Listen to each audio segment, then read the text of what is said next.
Негізгі жылы мен екінші. Мен ғой төлеп отырсам. Пай төлегеннен бөлек. Енді құрметті біздің оқырмандар, біз Адо, Димон, Декан ағай. үшеуміздің бастауымызбен осы колледжде сұхбат айдарын ашып жатырмыз. Біздің сұхбат айдарымызға біздің колледждегі кез келген мұғалімдер және де студенттер келуі мүмкін. Кім келетіндігін біздің комментарияға жазыңыздар. Біз сол студентті немесе апайды міндетті түрде шақыратын боламыз. Бүгін бізде қонақта кім? Төлбасы ағай. Кличка Тока. қош келдіңіз. Қош келдіңіз. Қалайсыздар, амансыздар? Біздің сұхбат айдарын кішігірім түсіндіріп өтейік. Біз бұл жерде әзіл болсын, басқа болсын, сіздермен сұхбаттасамыз, оны көңілге алып қалуға болмайды. Көңілге алып қалатын болсаңыз, ала беріңіз.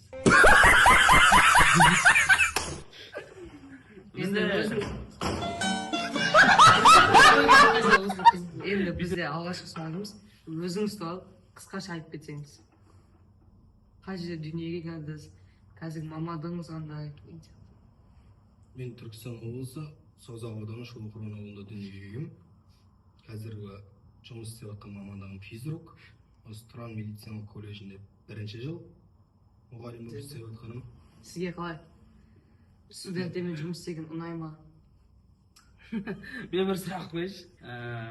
Енді барлығына қызық деп ойлаймын. Қолыңызға таққан сепчиканы, мойныңызға таққан сепчика не мағына білдіреді? Ол ешқандай мағына білдірмейді ол. Кішкентай кезімнен осылай қатты қызығатын. Мектеп оқып жүрген кезімде. Сөйтіп Алматыдан 3 жыл алдым бір комплект заказ бердім. Сол кезде алғаным. Жылыңыз жасыраса көбіне? Айтамыз айтпаймыз да?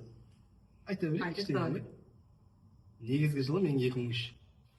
Студенттердің бәріне көпсін сенесің бәрін. Мынандай болады ғой? Қандай болады? Бір сүйіп араласатын мынандай коллектив болады ғой, қандай тірлікті сол адаммен бірге істей бергім келетін адам болады ғой. Сол адамды айтып жібере аласыз ба?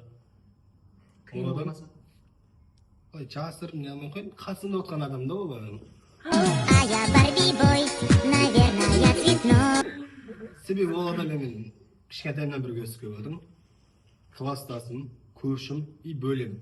Негізі біздің студенттердің арасында бір санаулы адам ғана біледі біздің класстасу араласатынымызды, бұның туған бөлем екенін, көршім екенін көп адам біле бермейді. Осы сұхбаттан кейін біразы білейін деп тұр ғой. Класстасым деп айтып қойды, мен де қай жылы екенін біліп қойдым. Колледжде не ұнамайды? Не ұнамайды? Иә, колледждің ішінде сізге, мысалы, директордың лауазымы сізге бір күнге берілсе, не істейтін едіңіз? Ол жағын ше ойлаймын. Қиындық жағдайлар туып жатса, сіз қалай алып шығатын едіңіз оны? Ойбай, маған отпускіге шығу керек уже. Әрекетін жасайсың, ойланасың, ізденесің. Бір шешімі табылады ғой по-любому. Егер де жаңағыда айтып отырмын ғой, сізге билік бір күнге директор лауазымы берілсе, кімді жұмыстан шығарасыз? Бұны ешкімге айтпаймыз, тың дейтін нәрсеге жауап қоямыз да, бірақ мен өзім просто өзім білгім келіп тұр. Осы 1-2 жылдың көлемінде осындай жасаймын дегенде. Құдай қаласа болашақта алдағы жылы 2026 көзінде үйлену бастадым. Ең бірінші мақсатым. Ас екеу болмай, мал төртеу болмайды дейді. Мақалға жақын екенсіз. Шүкір Алла оқығам. Мен оқыдым. Ең бірінші мақсатым сол үйлену болды. Ал сіз үшін жетістік деген не? Мен үшін жетістік. Сіз айтпаймын төлегеннен бөлек. Ата-анамды қуанту. Отбасыма көмектесу. Ауырады, жегіз қояды екен. Пасын сұп. Мен сізге қазір телефон беремін, и сол телефонмен мен бір адамға звондап беремін да, сол колледждің ішіндегі адамда, сол адамға звондап, өзіңнің алғысыңды айтуың керексің, біріншіден. И осы уақытқа дейін сол адаммен бірге жұмыс жасағаныңа өте қатты қуанышты екеніңді айтып жеткізуің керексің. Звондаймыз онда қазір. Не сондай екен?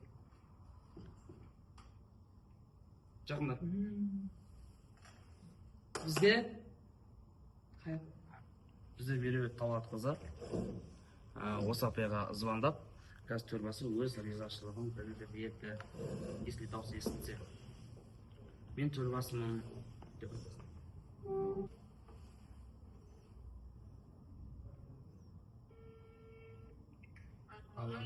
Меруерт Алғатқызы. Мен ғой Төлбасы. Апай, сізге алғыс айтамын. Осы колледжде көмектесіп, білмеген нәрсеңізді үйретіп, бар жерде поддержка беріп отқаныңызға. Сізбен жұмыс істегеніме мен кәдімгідей қуанамын. Алғыс айтамын сізге.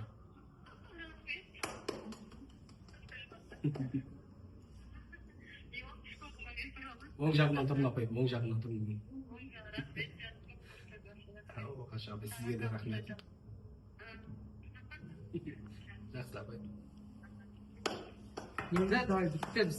Келесі адамдар дайын болсын осылай ситуация. Андай. Просто өзіміз болған екен дайын, келесі адамдар дайын болмайды. Давай. Айтпайыншы. Өзімше қойдым. Басталды. Просто мен голан реклама болып қойсың ғой, не үшін білмей еді? Бұл сен рекламаға зәру емес. А есть подарим бурган, фонтанчик с черным дельфином. Вот. Бұл сумка алады, кабинеттен шығады.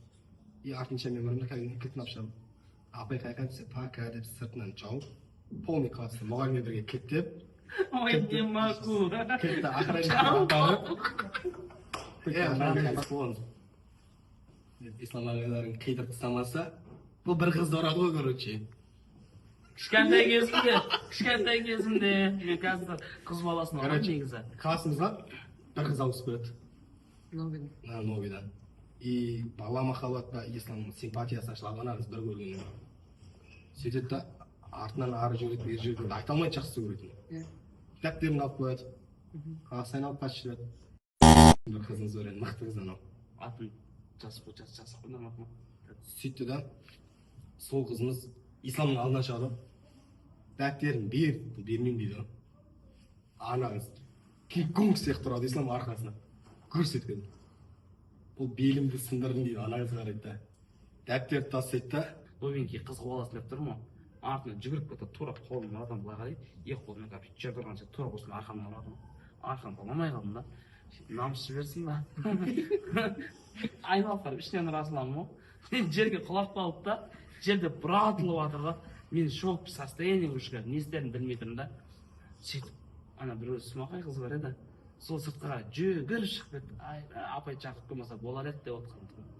Бір қарасам апай келе жатыр, класс жетекші. Қолымда мынандай жүзік бар еді. Ай, жүзік тимесін деп. Екі шапалақ беріп мен жылап тұрмын. Аны спокойно тұрды да, үстін қағып кетіп барады да. Айтамын да, тұратын болсаң өзіме шапалақ бере тұратын ойдаймын да. Сондай бір қызық жайттар. Оқушыларға мотивация ретінде не айтасың? Оқушыларға мотивация ретінде не айтасың? Құрметті студенттер, сіздерге мен беретін мотивациям қазіргі таңда ештеңе ойламай, чисто сабақтарыңызды оқыңыздар. И осы Тұран медициналық колледжінің білікті де білімді маманы болып, өркендеп, нанын жеуге, кейін үйіңізді, ата-анаңызды, бала-шағаңызды бағуға нәсіп етсін. Сол үшін чисто білім алыңыздар. Басқа ештеңе ойламаңыздар. Бүгін бізде қонақта болған құрметті студенттер, осымен біздің сұхбатымыз аяқталды. Ендігі сұхбатта кімді күтесіздер? Одан кейін осы видео бізде 1000 лайктан асып, жоғары қарай лайктар жинап лекке шығатын болса, біз Адо және Димон үшеуміздің атымыздан Төлбас ағайға кішігірім бір подарка сыйлайтын боламыз. Және де оның отчетін осы TikTok каналға салатын болады. Неге алмасқа сол подарканы жинап? Неге алмасқа? Неге алмасқа? Еңізге рахмет. Жақсы, пока.